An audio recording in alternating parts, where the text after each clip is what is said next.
Ma sœur triple mon loyer, mes parents ricanent. Elle maître crie, tu vis ici par pitié. Mais je suis restée calme, je souris car l'immeuble était à moi. Au déjeuner du dimanche, ma sœur a triplé mon loyer à 6 800 €, et mes propres parents ont ricané. Elle m'a crié, tu vis ici par pitié, pensant m'avoir brisé. Mais elle ignorait une chose essentielle, un secret que je gardais depuis 3 longues années. Elle pensait être la reine de cet immeuble, mais la propriétaire, c'était moi. Bonjour à tous et merci de me rejoindre pour cette histoire qui, je l'espère, vous parlera. Avant de vous plonger avec moi dans les détails de cette journée qui a tout changé, j'aimerais beaucoup savoir d'où vous m'écoutez. Dites-moi dans les commentaires de quelle ville ou de quel pays vous êtes, et quelle heure il est chez vous en ce moment. C'est fascinant de voir jusqu'où ces histoires voyagent. Maintenant, retournons dans le salon de ma grand-mère, à Lyon, quelques instants avant que la tempête n'éclate. La pièce était silencieuse, mais c'était un silence bruyant. Le genre de silence qui bourdonne de non-dits et de tensions accumulées. 15 personnes de ma famille étaient réunies dans le salon de feu ma grand-mère Geneviève, un espace autrefois rempli de rire et qui aujourd'hui sentait la cire d'abeille et le jugement. Le soleil de Lyon filtrait à travers les grandes fenêtres, illuminant des particules de poussière qui dansaient dans l'air, indifférentes au drame qui se préparait. Chaque cliquetis de fourchette, chaque raclement de gorge semblait amplifié, comme pour souligner le vide de la conversation. J'étais à ma place. À 32 ans, j'avais toujours ma place. Le petit fauteuil en velours usé, près de la fenêtre, légèrement en retrait du grand canapé où trônait Bérénice, ma sœur aînée. C'était une position stratégique que j'avais adoptée depuis l'enfance, assez proche pour ne pas être impolie, assez loin pour espérer être oubliée. De là, j'avais une vue parfaite sur la pièce de théâtre. Bérénice, bien sûr, tenait le premier rôle. Vêtue d'un tailleur-pantalon d'un blanc immaculé qui devait coûter mon salaire mensuel, elle était le centre de toutes les attentions. Ses mains fines et manucurées dansaient dans l'air pendant qu'elle racontait ses exploits au barreau de Paris. Mes parents, assis de part et d'autre, la couvaient du regard, buvant ses paroles comme si elles étaient de l'or. Ma mère hochait la tête à chacune de ses phrases, un sourire béat figé sur le visage. Mon père, lui, la regardait avec une fierté si intense qu'elle en était presque douloureuse. Ils étaient les créateurs de cette perfection, et ils s'en délectaient. En arrivant, j'avais eu droit à un « bonjour » aliénor, distrait de ma mère et à un grognement de mon père. Puis, plus rien. Leur regard avait immédiatement glissé sur moi pour retourner à leur véritable soleil. En les observant, je n'ai plus ressenti la piqûre habituelle de la jalousie ou de la tristesse. C'était une lassitude, une résignation profonde et ancienne. J'avais passé ma vie à être une note en bas de page dans l'épopée de ma sœur. C'était plus simple de l'accepter. Moins épuisant. Pourtant, ce dimanche-là, l'air était différent. Il y avait une tension électrique, une sorte d'anticipation cruelle dans le sourire de ma sœur chaque fois que son regard croisait le mien. Elle jubilait déjà. Elle préparait un coup. Je le sentais vibrer dans l'air, une menace invisible mais palpable. Mon estomac s'est noué. J'ai instinctivement serré les accoudoirs de mon fauteuil, le velours usé sous mes doigts. Je savais que cette journée serait difficile. Mais même dans mes pires cauchemars, je n'aurais jamais pu imaginer à quel point mes propres parents choisiraient de participer activement à mon humiliation. Le repas fut une lente torture, orchestrée par la maestria sociale de ma sœur. Les conversations s'enchaînaient, toujours autour d'elle. Tante Odette la complimentait sur sa mine radieuse, mon cousin Derek lui demandait des conseils pour ses études de droit, et Bérénice répondait à tous avec cette condescendance charmante qu'il prenait pour de la bienveillance. Je suis restée silencieuse, me concentrant sur le contenu de mon assiette, espérant que le temps passe plus vite. J'avais l'impression d'être une étrangère qui avait été invitée par erreur, une spectatrice invisible de la célébration d'un culte familial dont je ne faisais pas partie. Le moment fatidique est arrivé avec le dessert. La tarte tatin de tante Odette était encore fumante au centre de la table, son parfum de caramel et de pommes cuites remplissant la pièce. C'est à cet instant précis que Bérénice a choisi de frapper. Elle a posé délicatement sa fourchette, le petit bruit sec attirant immédiatement l'attention. Elle s'est essuyé les lèvres avec sa serviette, a pris une gorgée de vin, et a laissé le silence s'installer. C'était une performance. Si je peux avoir votre attention une petite minute, a-t-elle commencé, sa voix douce et posée comme celle d'un juge sur le point de rendre son verdict. Puisque nous sommes tous réunis en famille, j'aimerais aborder un sujet un peu plus pragmatique, mais nécessaire. Tous les visages étaient tournés vers elle, curieux. Comme vous le savez, je me dévoue depuis le décès de notre chère grand-mère à gérer son immeuble ici à Lyon. C'est un travail considérable, que je fais bénévolement, par amour pour notre famille et pour préserver son héritage. Elle a balayé la pièce du regard, s'assurant que chacun avait bien saisi l'ampleur de son sacrifice. Aliénor, ma chère petite sœur, loge dans l'un des plus beaux appartements de cet immeuble. Depuis 5 ans, je lui accorde un loyer très préférentiel, une faveur pour l'aider à démarrer dans la vie. Son regard s'est posé sur moi, dur et froid. Mais la vie continue, et les réalités du marché nous rattrapent. Il est temps de mettre fin à cette situation exceptionnellement généreuse, qui, soyons honnêtes, représente un manque à gagner significatif pour le patrimoine familial qui nous reviendra à tous un jour. Elle a sorti sa tablette, l'allumant d'un geste sec. Des annonces immobilières sont apparues, avec des chiffres vertigineux. Le quartier de la Croix-Rousse est devenu l'un des plus chers de Lyon. Ton loyer actuel de 2200 €, Aliénor, est tout simplement ridicule. Après une analyse approfondie et pour le bien de tous, j'ai décidé de l'ajuster au prix du marché. À partir du mois prochain, ton nouveau loyer sera de 6 800 €. Le chiffre a explosé dans le silence de la pièce. 6 800 €. Une somme astronomique, impossible, conçue pour me briser. J'ai senti le sang quitter mon visage. Mais avant que je ne puisse réagir, j'ai entendu un son qui m'a glacé le sang. Ce n'était pas un cri d'indignation. C'était un petit rire étouffé. Je me suis tournée et j'ai vu ma mère, la main devant la bouche, secouée par un rire moqueur. Mon père, à côté d'elle, avait un sourire en coin, un air de dire « il était temps ». Leur rire. Ce son a été une déflagration dans mon cœur. La somme d'argent n'était rien à côté de cette trahison. C'était la confirmation que pour eux, ma détresse était une source d'amusement.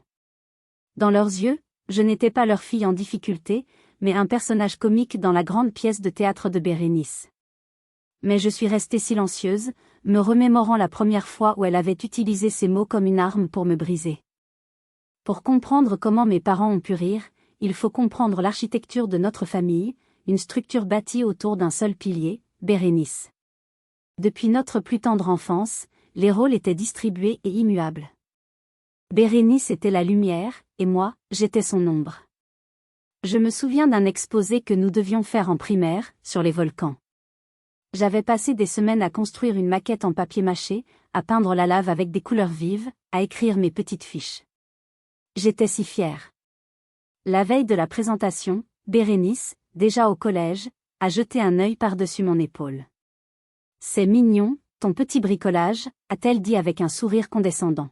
« Mais ça manque un peu d'envergure.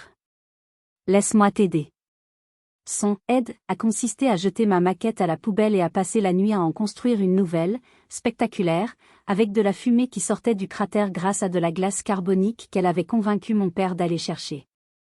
Elle a réécrit toutes mes fiches avec un vocabulaire que je ne comprenais même pas. Le lendemain, à l'école, ma maîtresse était éblouie. « Quel travail incroyable! Ta grande sœur a dû t'aider un peu, n'est-ce pas ?» a-t-elle dit en souriant. Le soir, mes parents n'ont fait que la féliciter. « Tu vois, Aliénor ? Sans ta sœur, tu n'aurais eu qu'une note moyenne. Tu devrais la remercier. » Personne ne m'a demandé ce que je ressentais. Mon petit volcan, mes mots à moi, avaient disparu. J'avais eu la meilleure note, mais je me sentais vide, comme si on m'avait volé quelque chose. C'était la première leçon, ma réussite n'avait de valeur que si elle passait par le filtre de Bérénice. Cette dynamique a perduré toute notre vie. Quand elle a eu son diplôme de droit avec mention, la maison était remplie de fleurs et de champagne. Quand j'ai eu le mien en gestion immobilière, mon père m'a demandé si, avec ça, au moins, tu trouveras un travail stable. Leur amour était conditionné par le prestige. J'aimais mon travail, pourtant. Il y avait une satisfaction profonde à visiter un vieil appartement lyonnais, à imaginer comment le réagencer, à optimiser l'espace, à aider une jeune famille à trouver le parfait cocon. C'était un travail humain, tangible. Mais il n'y avait pas de grands discours, pas de robe d'avocat, pas de titre ronflant à mettre sur une carte de visite. Et donc, pour ma famille, ça ne comptait pas. L'incident de la promotion que Bérénice a saboté n'était que la suite logique de tout ça. Quand je lui en ai parlé, elle a eu cette phrase terrible, « Je voulais juste te protéger, Aliénor. » Ce poste t'aurait mise dans une situation de stress que tu n'es pas capable de gérer. Il faut connaître ses limites. Elle ne se contentait pas d'être le soleil. Il fallait qu'elle s'assure que rien d'autre ne puisse pousser dans son ombre. Le statut de « gestionnaire » de l'immeuble a donné à Bérénice une nouvelle arme pour asseoir sa domination. Elle présentait cela comme un fardeau, une corvée qu'elle acceptait par pure générosité. « Je n'ai vraiment pas le temps pour ça », soupirait-elle au téléphone, « mais si je ne le fais pas, qui le fera ?» Ce rôle lui donnait un pouvoir concret et quotidien sur ma vie. Mon appartement, mon foyer, était devenu son territoire. Elle n'a jamais rien fait pour l'entretien. Les problèmes s'accumulaient, une fuite sous l'évier que j'ai fini par réparer moi-même, des volets qui ne fermaient plus, une sonnette cassée. Chaque fois que je lui signalais un problème, elle soupirait d'exaspération, comme si mes demandes étaient des caprices d'enfant gâté. L'hiver d'il y a 2 ans a été le point culminant de sa négligence cruelle. En plein mois de janvier, alors qu'une vague de froid polaire s'abattait sur Lyon, la chaudière collective qui alimentait mon appartement a rendu l'âme. La température à l'intérieur est rapidement descendue à des niveaux insupportables. Le premier jour, j'ai appelé Bérénice. « D'accord, je vais voir ce que je peux faire », a-t-elle dit, comme si elle me rendait une faveur immense. 3 jours plus tard, rien n'avait bougé. Je vivais dans un froid glacial. Le matin, je voyais mon propre souffle en sortant du lit. Travailler de la maison était devenu une épreuve. Mes doigts étaient si gourds que taper sur mon clavier était difficile. Je l'ai rappelé. « Aliénor, tu exagères toujours tout. Il ne fait pas si froid que ça. Mets un pull. » Une semaine entière a passé. Je dormais avec toutes mes couvertures, un bonnet sur la tête, et je grelottais encore.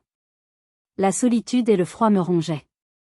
J'ai rappelé une dernière fois, ma voix à peine audible, brisée par la fatigue et la frustration. C'est là qu'elle a explosé. « Mais tu vas arrêter de me harceler, oui ?» a-t-elle hurlé dans le combiné. « J'ai des clients, des plaidoiries, une vie, moi. Tu te rends compte de la chance que tu as, au moins ? Tu es logé ici par pitié, tu comprends ça ? Logé par pitié et tu oses encore faire des histoires pour un radiateur ? Fous-moi la paix, mets un pull de plus et arrête de te plaindre. » Elle a raccroché brutalement. Le clac du téléphone a résonné dans le silence glacial de mon appartement. Logé par pitié. J'ai laissé tomber le téléphone. Les larmes me sont montées aux yeux, mais il faisait si froid qu'elles semblaient geler sur mes joues. Ce n'était plus de la négligence, c'était de la cruauté pure et simple. Elle prenait plaisir à me voir souffrir. C'est Monsieur Laurent, mon voisin du dessous, qui m'a encore une fois sauvée. Ayant entendu les cris à travers le plancher, il a toqué à ma porte. Il n'a posé aucune question. Il a juste vu mes yeux rougis et mon corps tremblant. Il est revenu quelques minutes plus tard avec son radiateur d'appoint, une bouillotte et une grande tasse de chocolat chaud. Ça ne remplacera pas une chaudière, mais ça réchauffera au moins le cœur, a-t-il dit avec une infinie douceur. Et vous, qui écoutez cette histoire, qu'auriez-vous fait à ma place ? Comment auriez-vous réagi face à une telle cruauté venant de votre propre sœur ? Parfois, on se sent tellement impuissant. Dites-le moi dans les commentaires, je suis curieuse de lire vos réactions. Ces mots, logés par pitié, étaient censés être mes chaînes. Elle ne savait pas qu'ils allaient devenir la clé de ma libération. La graine de ma révolution a été plantée par ma grand-mère Geneviève, bien avant ce terrible hiver. C'était une femme du terroir, pleine de bon sens, dont le regard pétillant de malice voyait à travers les gens. Elle adorait ses 2 petites filles, mais elle n'était pas dupe. Elle voyait la soif de pouvoir de Bérénice et ma souffrance silencieuse. Nos après-midi du dimanche étaient mon refuge. Pendant que je l'aidais à démêler les subtilités de ses relevés bancaires en ligne, elle me parlait de la vie, de la valeur du travail discret et de l'importance de construire sa propre indépendance. « Ne laisse jamais personne tenir les rênes de ta vie, ma chérie », me disait-elle en posant sa main ridée sur la mienne. Surtout pas ceux qui prétendent le faire pour ton bien. Le soir où elle m'a donné la carte de Maître Valois, son notaire de confiance, ses mots ont été prophétiques. Bérénice est brillante, mais son ambition la rend aveugle. Elle ne voit que ce qui brille. Toi, tu vois ce qui dure. C'est là que se trouve la vraie richesse. Après son décès, l'appel de Maître Valois a été un choc. L'héritage secret était une somme importante, le fruit de décennies d'économie et de placements judicieux. Mais plus que l'argent, ce sont les instructions de ma grand-mère qui étaient le véritable cadeau. Elle avait tout orchestré, tout prévu, avec une précision d'horloger. Le montage financier avec la société de gestion tierce était conçu pour être une forteresse invisible. Bérénice avait le titre, le prestige, le pouvoir apparent. J'avais le contrôle réel, silencieux et absolu. Suivre son plan a été l'acte le plus terrifiant et le plus exaltant de ma vie. Créer la société holding, signer les documents d'achat, voir mon nom sur l'acte de propriété de l'immeuble où j'avais grandi, c'était irréel. Mon objectif, à ce moment-là, n'était pas la vengeance. C'était la survie. C'était de m'approprier la promesse de ma grand-mère, construire ma propre sécurité, sur un terrain que personne ne pourrait jamais me retirer. Mais ce secret est rapidement devenu un fardeau. Pendant 3 ans, j'ai mené une double vie. Le jour, j'étais Aliénor, la gestionnaire immobilière un peu effacée, la petite sœur qui devrait être reconnaissante. La nuit, dans le secret de mon bureau, j'étais la propriétaire qui examinait les comptes, approuvait les devis de réparation, ce que je demandais moi-même à Bérénice et qu'elle ignorait, et qui encaissait les loyers, y compris celui de ma propre sœur. Cette duplicité me rongeait. Je vivais dans la peur constante d'une erreur, d'un lapsus qui révélerait tout. Chaque appel de Bérénice me faisait sursauter. Chaque réunion de famille était une épreuve où je devais jouer mon rôle à la perfection. J'étais plus seule que jamais. Ma plus grande réussite était un secret que je ne pouvais partager avec personne. Il y a eu des moments de doute terribles. Une fois, Bérénice a perdu un procès important. Je l'ai entendue pleurer au téléphone avec ma mère. Une partie de moi, la petite sœur, a eu pitié. J'ai failli tout avouer, tout abandonner. Mais ensuite, je me suis souvenu de son mépris, de sa cruauté calculée, et je savais que ma pitié serait perçue comme une faiblesse à exploiter. Alors, j'ai tenu bon. Ce plan n'était plus seulement celui de ma grand-mère. C'était le mien. C'était mon armure. Pendant 3 ans, j'ai attendu, j'ai observé, j'ai consolidé ma position.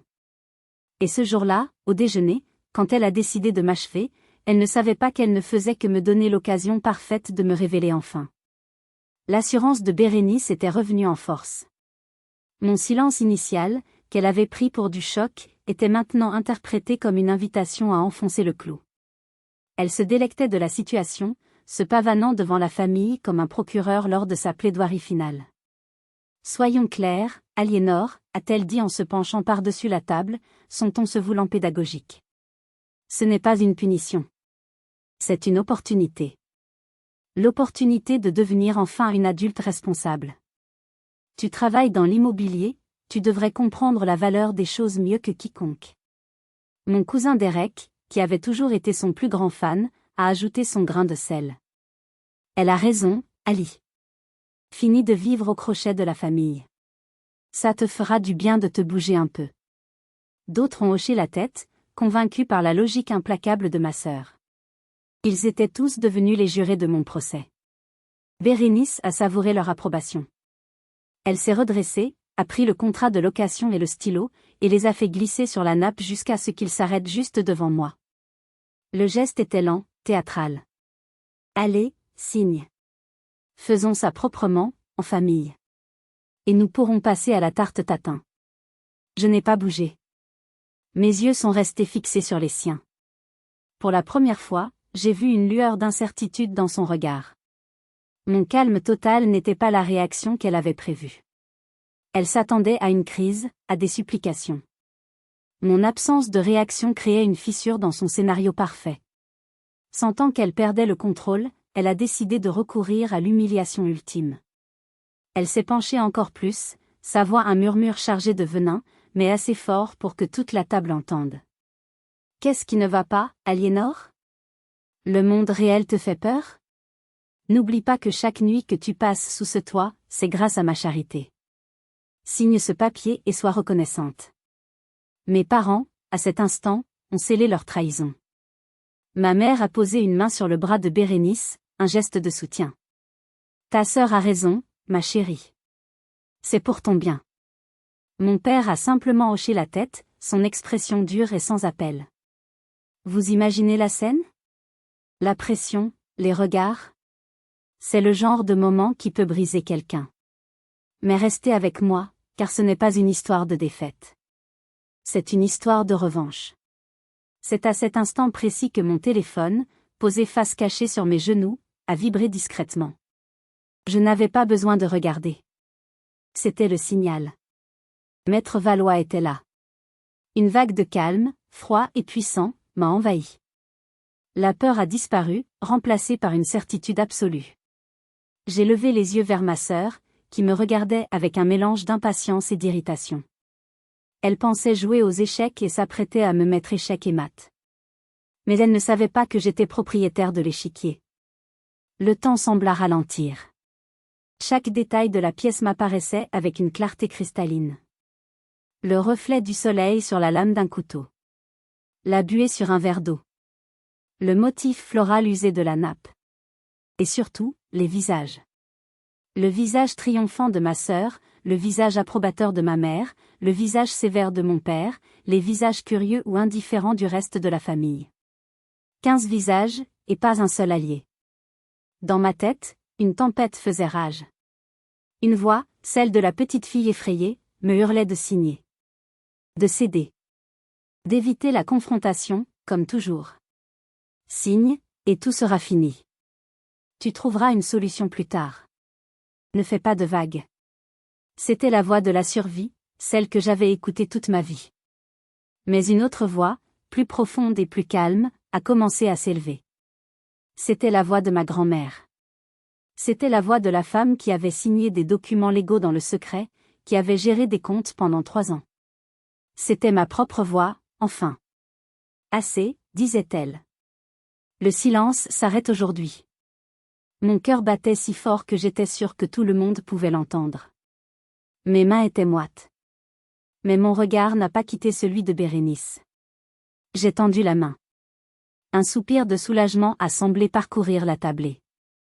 Bérénice a esquissé un sourire satisfait. Elle pensait que j'allais enfin saisir le stylo. Mais mon geste était lent, calculé. Ma main s'est approchée, a dépassé le stylo, et mes doigts se sont posés sur le contrat de location. J'ai senti le grain du papier sous mes doigts. J'ai vu les chiffres, 6 800 €, imprimés comme une insulte. Et avec une lenteur exquise, j'ai poussé le document vers le centre de la table, loin de moi. Puis j'ai levé les yeux. Non. Le mot est sorti de ma bouche, à peine plus fort qu'un souffle. Mais il a déchiré le silence comme un éclair. Instantanément, tous les mouvements se sont arrêtés. Les sourires se sont figés. Le monde semblait avoir retenu sa respiration. Le visage de Bérénice s'est décomposé. L'incompréhension a chassé la suffisance. Pardon? Qu'est-ce que tu viens de dire? Sa voix était soudainement moins assurée. J'ai répété, ma voix un peu plus forte cette fois, claire et sans aucune trace de peur. J'ai dit non. Le silence qui a suivi était d'une densité incroyable. Un silence de stupéfaction. Bérénice me fixait, la bouche entr'ouverte. Mes parents me regardaient comme si j'avais perdu la raison. Et c'est à cet instant précis, alors que le mot « non » flottait encore dans l'air, que la sonnette a retenti, stridente et impérieuse. Le visage de mes parents s'est assombri, confus. Ils ne savaient pas que la justice, qu'eux n'avaient pas voulu me donner, venait de frapper à la porte. La sonnerie a agi comme un électrochoc. Mais qui peut bien sonner en plein milieu du déjeuner, a lâché tante Odette, brisant le silence. Bérénice, visiblement irritée par cette interruption qui lui volait son moment, a froncé les sourcils. Probablement un vendeur. Aliénor, va voir. C'était un ordre, pas une demande. Elle essayait de rétablir son autorité. Avec plaisir, ai-je répondu avec un calme qui l'a surprise. Je me suis levée de mon fauteuil, et pour la première fois, j'ai senti que je n'étais pas la petite sœur effacée qui obéissait. Je me déplaçais avec un but. Chaque pas sur le vieux parquet qui craquait semblait résonner de ma nouvelle détermination. Les 15 pères Dieu me suivaient, intrigués par mon assurance soudaine. J'ai atteint la porte d'entrée et j'ai tourné la poignée. De l'autre côté, Maître Valois se tenait droit, sa silhouette élégante se découpant dans la lumière du couloir. Il portait un costume sombre, une chemise blanche impeccable, et tenait une mallette en cuir qui semblait contenir tous les secrets du monde. Il m'a gratifié d'un hochement de tête discret et professionnel. Mademoiselle Verdier. Je suis ponctuelle, j'espère. Parfaitement, maître, ai-je murmuré en m'écartant pour le laisser passer. Entrez, je vous en prie. On vous attendait. Son entrée dans le salon a eu l'effet d'un jet de glace dans une pièce surchauffée. L'atmosphère a changé instantanément. Son aura de sérieux et d'autorité a capté toute l'attention. Il a posé sa mallette au sol, a boutonné son veston et a salué l'assemblée d'un « bonjour à tous » formel. « Je vous prie de bien vouloir excuser mon intrusion », a-t-il poursuivi, sa voix de baryton emplissant la pièce. « Mon nom est Maître Antoine Valois, notaire à Lyon. J'interviens pour le compte de la société holding, le Chêne Lyonnais. » Un froncement de sourcils général a accueilli cette déclaration. « Le Chêne Lyonnais » a répété mon père, le nom ne lui disant visiblement rien.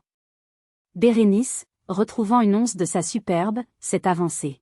« Maître, je suis mademoiselle Bérénice Verdier, avocate et gestionnaire de cet immeuble. » De quoi s'agit-il? Si c'est au sujet d'un dégât des eaux au 3e, je suis déjà sur le coup. Elle essayait de montrer qu'elle était en contrôle, qu'elle était l'interlocutrice légitime. Maître Valois a eu un très léger sourire, presque imperceptible. Votre diligence est louable, mademoiselle. Cependant, ma visite concerne un sujet plus fondamental. Je suis ici pour remettre une note d'information officielle à tous les occupants de l'immeuble. Les occupants, a répété Bérénice, le ton devenant plus sec. Toute communication officielle doit transiter par moi. Je vous demande de me remettre ces documents et de quitter cette réunion privée. Maître Valois a secoué la tête lentement. Je crains que ce ne soit plus le cas, a-t-il dit, ses mots tombant comme des couperets. La société, le Chêne Lyonnais, a racheté cet immeuble il y a très exactement 3 ans et 2 mois. Ma visite aujourd'hui se fait au nom du propriétaire. Le visage de Bérénice est devenu d'une pâleur cadavérique. Impossible, a-t-elle articulé, sa voix n'étant plus qu'un souffle. C'est impossible. Je l'aurais su. Je me suis alors avancée, me plaçant à côté de Maître Valois. J'ai regardé ma sœur, puis mes parents, et ma voix est sortie, forte et claire. Oh, c'est tout à fait possible, Bérénice. Et le spectacle ne fait que commencer. Si vous êtes arrivé jusqu'ici, laissez un commentaire pour nous dire ce que vous auriez fait à la place d'OP. Vous pouvez aussi écrire simplement le chiffre 1 pour montrer que vous suivez encore. Et dites-nous, vous regardez cette histoire depuis quelle région ou quel pays? La fureur a remplacé le choc sur le visage de Bérénice. Qu'est-ce que c'est que cette mascarade, Aliénor? C'est toi qui as manigancé ça? Tu as engagé cet acteur pour m'humilier? Un acteur, ai-je répondu avec un petit rire sans joie. Non, Bérénice. Juste la réalité. Une réalité que tu as refusé de voir. La raison pour laquelle tu n'as jamais rien su est simple. Tu étais trop imbu de toi-même pour t'intéresser aux détails. Tu aimais le titre de gestionnaire, mais le travail qui allait avec, la comptabilité, les registres fonciers, tout ça, c'était indigne de toi, n'est-ce pas? Tu étais trop occupé à jouer la reine, à me donner des leçons sur la vie.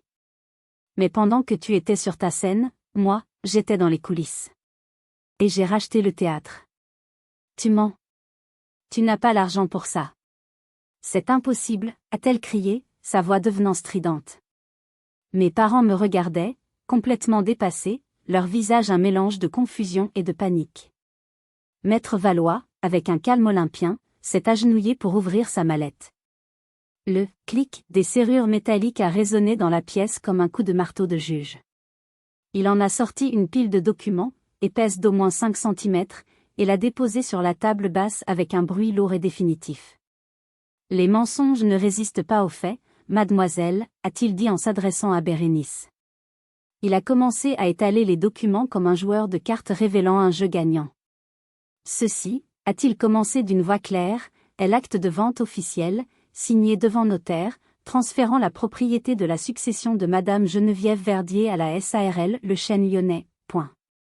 Sa voix était un métronome, égrenant les faits sans aucune émotion. Ceci est le certificat d'enregistrement de la société Le Chêne Lyonnais. Point. Il a continué, page après page. Les relevés de taxes foncières des 3 dernières années, payés par la société. Les permis de rénovation pour la plomberie du 2e étage, signés par la propriétaire. Les contrats d'assurance. Chaque document était une brique de plus dans le mur de la réalité, un mur contre lequel l'arrogance de ma sœur venait de s'écraser. Puis, Maître Valois a pris le dernier document, celui du dessus. Il l'a tenu pour que tout le monde puisse le voir. C'étaient les statuts de la société. Il a pointé un nom, un seul nom, listé sous la rubrique « Actionnaire unique et présidente directrice générale ». Mademoiselle Aliénor Verdier, a-t-il lu à voix haute, son intonation ne laissant place à aucun doute, est la seule et unique propriétaire de cet immeuble. Le silence dans la pièce était total. Assourdissant. On n'entendait même plus le tic-tac de l'horloge. Tous les yeux étaient fixés sur moi. Je voyais le choc, l'incompréhension, la stupéfaction. Bérénice a reculé d'un pas, comme si elle avait été frappée physiquement. Elle était blanche comme un linge. Mais mon regard était fixé sur mes parents. Leurs mâchoires pendaient. Le choc sur leur visage était immense. Mais la révélation la plus humiliante pour ma sœur était encore à venir. Le cerveau de Bérénice semblait lutter pour traiter l'information. Elle passait de la négation à la fureur, puis à une panique visible. Non. C'est un faux. Tout ça, ce sont des faux documents, a-t-elle balbutié, cherchant désespérément une faille, une explication qui préserverait son monde. Maître Valois a eu un soupir presque imperceptible de lassitude professionnelle. Mademoiselle, en tant qu'avocate, vous devriez savoir que l'usage de faux en écriture publique est un crime très grave. Je vous assure que chaque page ici est authentifiée et légale. Je me suis approché de ma sœur, réduisant la distance entre nous jusqu'à ce que je puisse voir le reflet de la panique dans ses yeux. Ma voix était basse, presque un murmure, mais chaque mot était ciselé dans la glace. Tu as passé des années à me traiter comme une idiote. Tu pensais que j'étais incapable, faible, dépendante de toi. Tu as essayé de tripler mon loyer, de me jeter dehors, de m'anéantir devant les gens qui sont censés être notre famille. Et tout ça, pourquoi ? Pour te sentir supérieure ? Pour te prouver à toi-même que tu étais la plus forte ? Je l'ai laissé sans réponse, le poids de mes questions flottant entre nous. La seule chose que tu as prouvée aujourd'hui, Bérénice, c'est ton incroyable arrogance et ton aveuglement. Tu as été tellement obsédée par ton propre reflet que tu n'as pas vu que le monde autour de toi avait changé. Elle a secoué la tête, refusant d'admettre la défaite. Ça ne change rien. Je contesterai la vente. C'est à ce moment que Maître Valois a décidé de porter l'estocade finale, le coup de grâce. Il s'est raclé la gorge poliment. Pardonnez-moi d'intervenir à nouveau, mais il y a une dernière clarification qui me semble pertinente. Tous les regards, y compris le mien, se sont tournés vers lui. Il a pris une expression neutre, presque administrative, ce qui rendait ses prochains mots encore plus dévastateurs. Étant donné que la société Le Chêne Lyonnais est la seule et unique propriétaire de cet immeuble, tous les occupants sont de facto ses locataires. Il a marqué une pause, laissant la logique s'installer. Cela inclut, bien sûr, l'appartement que vous occupez au 4e étage, mademoiselle Bérénice. L'appartement que vous utilisez comme pied-à-terre lorsque vous venez à Lyon. Il a laissé planer un silence d'une seconde, un abîme de réalisation qui s'ouvrait sous les pieds de ma sœur. Ce qui, d'un point de vue strictement juridique, fait de vous une locataire. La locataire, de mademoiselle Aliénor Verdier. Si le silence précédent avait été assourdissant, celui-ci était cataclysmique. On aurait dit que l'air avait été aspiré hors de la pièce. Tant Odette a porté la main à son cœur. Mon père est devenu blême. Le mot « locataire », appliqué à la grande, à la puissante Bérénice, était une hérésie, une impossibilité. Elle, qui avait construit toute son identité sur le fait d'être au-dessus des autres, venait d'être réduite au statut qu'elle méprisait le plus. Son visage s'est tordu de rage et d'humiliation. « Tu ne peux pas me faire ça », a-t-elle hurlé, la voix brisée. J'ai souri, un sourire calme qui ne cachait rien de ma détermination. « Vraiment ? Regarde-moi bien. » La digue a cédé. Toute la façade de contrôle et de supériorité de Bérénice s'est effondrée, révélant la panique brute en dessous. C'est de la folie. C'est une conspiration. Je vais vous traîner en justice, tous les deux. Je vais te détruire, Aliénor. Ces menaces sonnaient creux, pathétiques. Elle n'était plus la redoutable avocate, juste une femme qui venait de perdre pied. Je n'ai pas eu besoin de hausser le ton. Ma nouvelle autorité n'en avait pas besoin. Tu ne vas rien faire du tout, Bérénice. Tu vas m'écouter. Mon calme a semblé la déconcerter plus que des cris. Il y a 1 heure, tu m'as offert un choix. Signer un contrat de location à 6 800 € ou faire mes valises. C'était tes mots. Je me suis approchée de la table basse, j'ai pris le contrat qu'elle avait préparé et le stylo. Je les ai tenus devant elle. Je te propose donc un choix à mon tour. Tu peux soit signer un contrat de location en bonne et due forme, au prix du marché, et me verser ton loyer chaque mois, à l'heure. Soit tu peux faire tes valises et vider ton appartement avant la fin du mois. Pendant que je parlais, mon regard s'est déplacé vers mes parents. C'est la simple justice du marché, n'est-ce pas, ai-je demandé, ma voix douce mais chargée de tout le poids de leur trahison. C'est le principe que vous trouviez si admirable et si juste il y a quelques minutes à peine. Mon père a détourné le regard, incapable de soutenir le mien. Une rougeur de honte est montée à ses joues. Ma mère a baissé la tête, ses lèvres tremblant. Ils étaient pris à leur propre piège, forcés de voir la cruauté de la logique qu'ils avaient si facilement appliquée à l'une de leurs filles, mais qui leur semblait maintenant monstrueuse appliquée à l'autre. Bérénice a balayé la pièce du regard, son dernier espoir étant de rallier la famille à sa cause. Vous allez la laisser faire ça ? Vous allez me laisser traiter comme ça ? Mais personne n'a bougé. Les visages qu'il adulait 1 heure plus tôt étaient maintenant fuyants, gênés. Mes cousins évitaient son regard, tant Odette semblait soudain très intéressée par le motif de la moquette. Elle était seule. Son pouvoir n'existait que parce que tout le monde avait accepté d'y croire. Et la croyance venait de s'évanouir. Maître Valois, considérant sa mission accomplie, a rangé ses documents dans sa mallette avec un bruit sec. Mon travail ici est terminé. Je vous souhaite une bonne journée. Il m'a serré la main, a adressé un signe de tête polie à l'assemblée médusée, et est parti, refermant la porte derrière lui. Le silence qui a suivi son départ était différent du précédent. Il n'était plus tendu, il était vide. Le silence du vide laissé par un pouvoir qui vient de s'évanouir. Bérénice s'est effondrée sur la chaise la plus proche, son corps autrefois si droit maintenant avachi, brisé. Je me suis dirigée vers la porte, sans un mot de plus. Je n'avais pas besoin de triompher. Le silence de la pièce, le visage défait de ma sœur, la honte sur celui de mes parents, tout cela était une conclusion bien plus puissante que n'importe quel discours. En posant la main sur la poignée, j'ai senti le poids de 32 années de mépris, de comparaison, d'humiliation, glisser de mes épaules. Les liens qui nous unissaient, aussi effilochés soient-ils, venaient d'être définitivement coupés. En sortant, je savais que la bataille avec ma sœur était gagnée. Mais la guerre silencieuse avec mes parents ne faisait que commencer.